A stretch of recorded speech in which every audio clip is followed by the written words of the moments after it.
Hello again. This video is going to be all about patch bays and why they are a really good idea and a really good thing to consider regardless of the size of your setup, whether it's a big studio environment with mixing desks and consoles and loads of outboard equipment, or a small home studio setup like this one.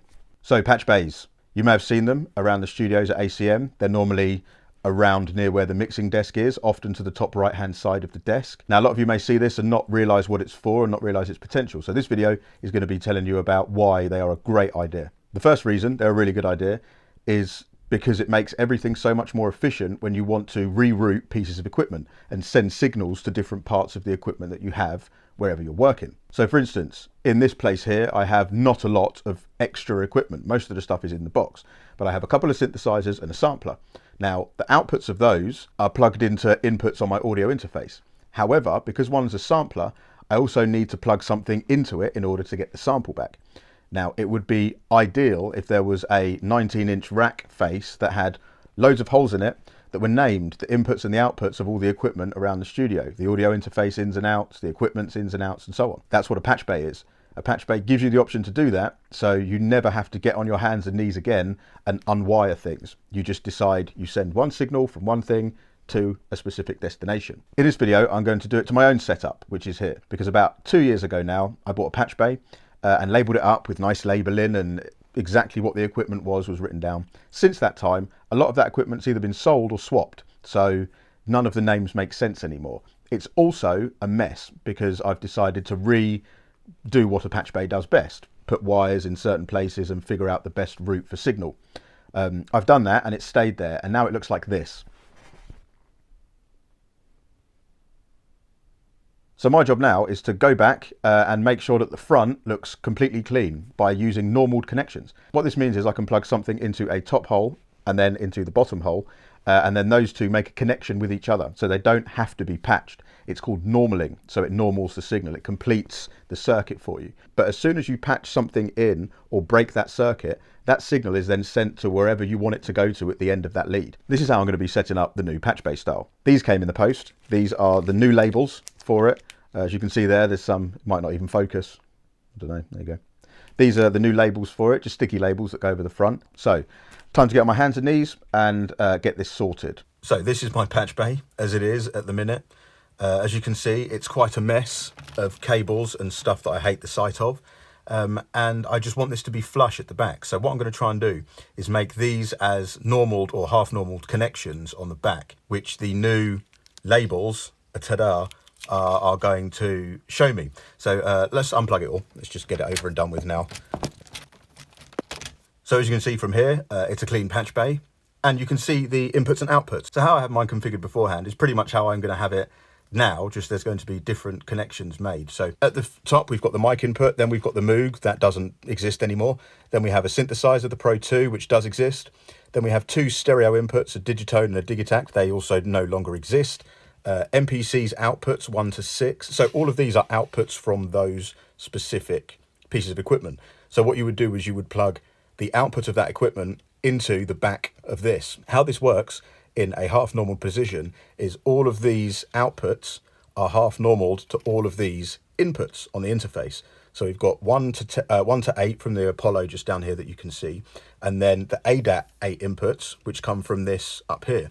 But what I've found is this has quite a lot of crosstalk. So I wanted to make my MPC outputs, the ones that I use the most, here instead of here.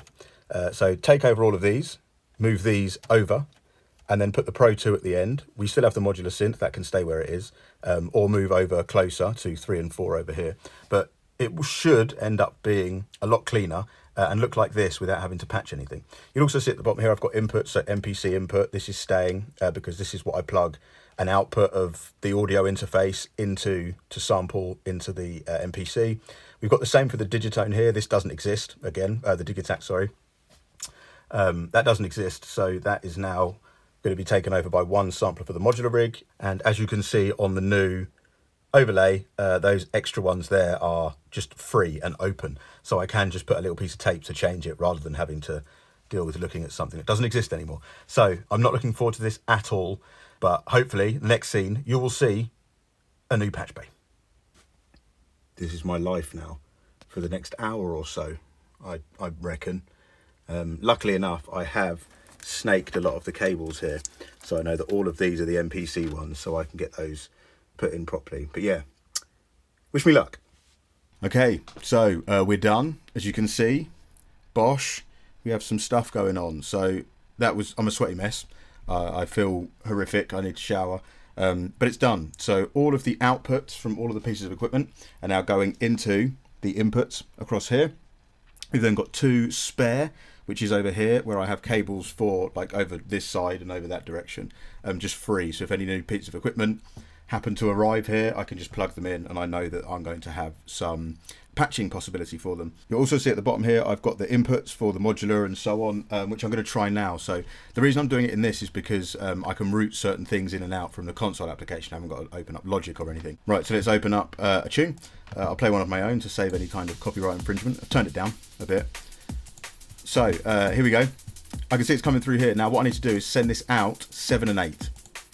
There we go. So now we should get nothing until I patch them in. So down here on the patch bay, let's go out 8 into MPC right. See if we get anything here. 8 MPC left. So somehow I've plugged that in left and right the wrong way around. Creative decision. I'll have to go back and redo that. That's a shame. That's quite annoying. But anyway, it's coming through. We're getting signal coming through. That works. I'll do the same now, but I'll try that because I know that that's all working. Let's see if we can get audio into this sampler. So we'll come out 8 and we'll go into the sampler in. And we'll see over here if we can get any signal. So let's have a check. Let's put this to a new track that I'm not using. Let's say 4.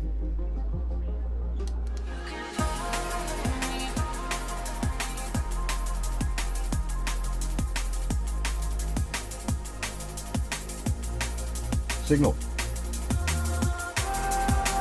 Nice, so I'm recording that into this. It's playing through. You can see it's coming through the Euro rack now. Excellent.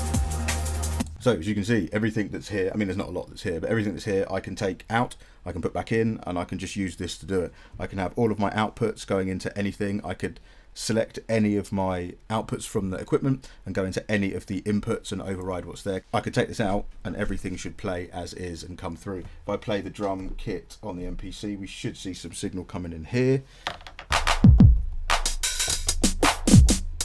Excellent, and you can see the signal coming in here.